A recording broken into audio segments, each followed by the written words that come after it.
온도교회 성도 여러분 안녕하세요. 10월 27일 월요일 묵상 시작하도록 하겠습니다. 오늘 주시는 말씀, 이번 주에는 디도서를 좀 다시 보려고 하는데요. 지난 3주 동안 하나님 나라의 리더십이라는 설교 시리즈를 통해서 디도서를 보았습니다. 그런데 중간중간에 사실 디테일한 부분을 많이 첨부할 수 없었습니다. 그래서 주일 설교가 35분 내에 다 설명해야 되기 때문에, 그래서 오늘은 특히 이번 주는 저와 함께 그 디도서를 좀 다 같이 묵상하는 시간을 가지면 얼마나 좋을까라는 생각을 해봤어요. 그래서 월요일부터 금요일까지 1장부터 3장을 다 볼 거고요. 그리고 목요일 날은 목요일 바이블 프로젝트, 목요일 바프라는 성경 공부가 있는데, 그때도 또 이 디도서에 대한 내용을 다루려고 합니다. 그래서 혹시 여러분 가운데 관심 있는 분들은 목요일 아침에 10시에 온도하우스에 오면 같이 성경 공부를 할 수 있습니다. 오늘은 디도서 1장 1절부터 4절까지 그 오프닝을 좀 집중해서 보려고 하는데요. 바울이 이 디도에게 자기가 사랑하는 아들, 그러니까 제자죠. 아들이라고 부를 만한 그만큼 아꼈던 디도에게 쓴 편지의 오프닝을 좀 같이 보면서 복음의 본질에 대해서 한번 보도록 하겠습니다. 일단 1절부터 4절까지 제가 세 번역으로 한번 선포해 보겠습니다. 하나님의 종이요 예수 그리스도의 사도인 나 바울은 하나님의 택하심을 받은 사람들의 믿음을 일깨워주고 경건함에 딸린 진리의 지식을 깨우쳐주기 위하여 사도가 되었습니다. 나는 거짓이 없으신 하나님께서 영원 전부터 약속해 두신 영원에 대한 소망을 품고 있습니다.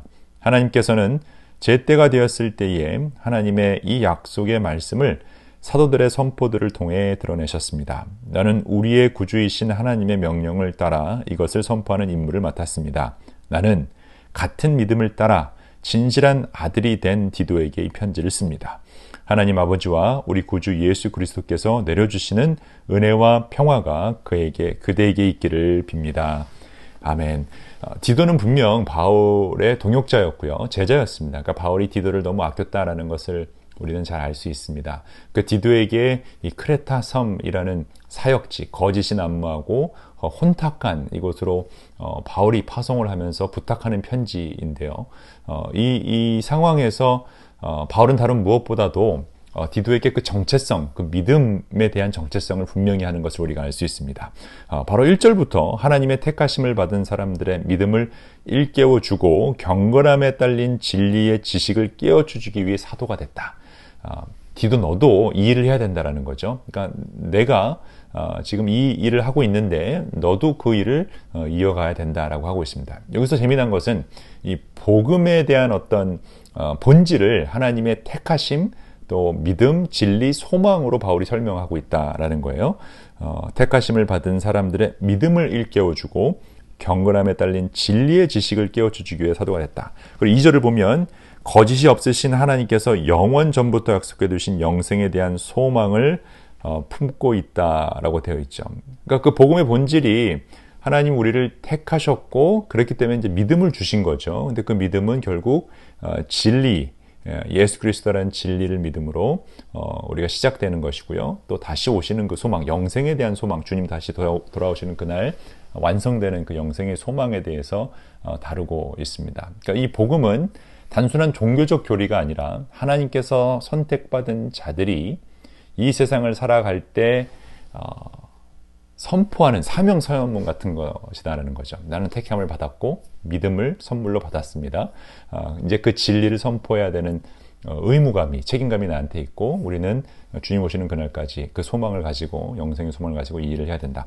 바로 이 믿음에 따라 디도가 사역을 해야 된다라고 하고 있습니다.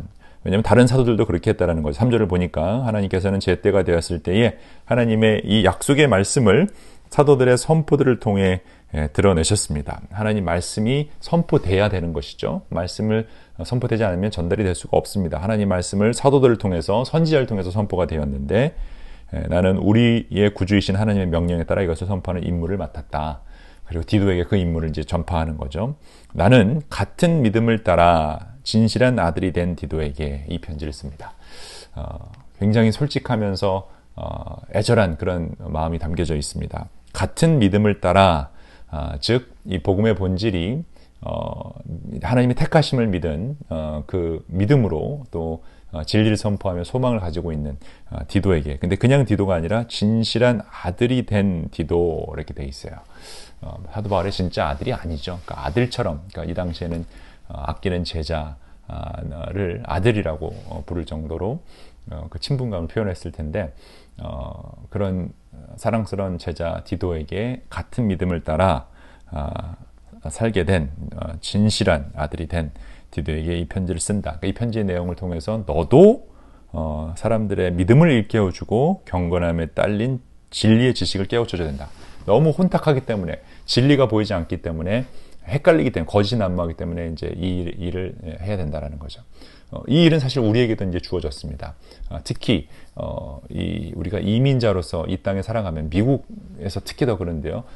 헷갈릴 때가 너무 많죠. 우리나라 그러면 어디가 우리나라일까? 여러분 중에는 미국 시민권자가 있을 수 있고요. 그 단순히 미국 시민권자를 딴 사람일까요?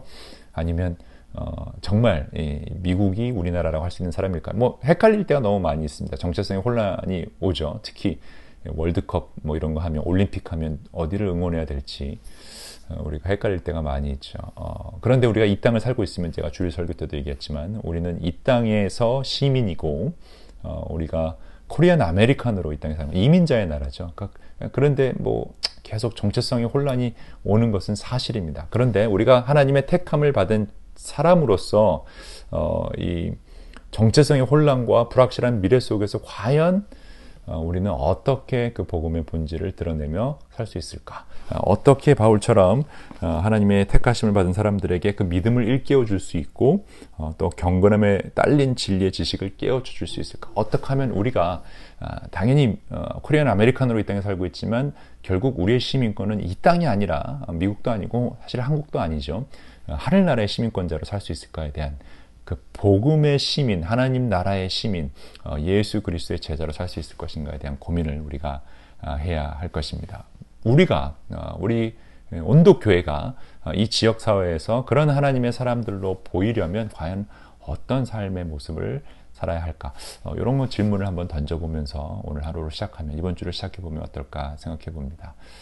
그 답은 계속 디도서를 묵상하시면서 성령님께 물어보시기 바랍니다. 저는 내일 또 이 시간 돌아와서 계속 묵상 이어가도록 하겠습니다. 한번 기도하겠습니다. 하나님 감사합니다. 디도가 살았던 그 시대도 거짓으로 혼탁했고 정체성이 헷갈렸으며 진리보다는 거짓이 난무했던 시대였습니다. 우리 시대도 그런데 하나님 저희는 택하심을 받은 믿음을 선물로 받은 진리를 추구하며 영생의 소망을 기다리는 사람들로 이 땅 살아갈 수 있도록 지혜와 용기를 허락하여 주옵소서. 이번 한 주 월요일 시작했는데 또 10월 마지막 주가 되었습니다. 2025년도도 어느새 2달밖에 남지 않은 이 시점에서 주님의 귀한 백성의 정체성을 가지고 이 땅에서 어떻게 살아가야 될지 고민하는 저희 모두가 되도록 도전하시고 또한 지혜 허락하여 주옵소서. 예수 그리스도의 이름으로 기도합니다. 아멘.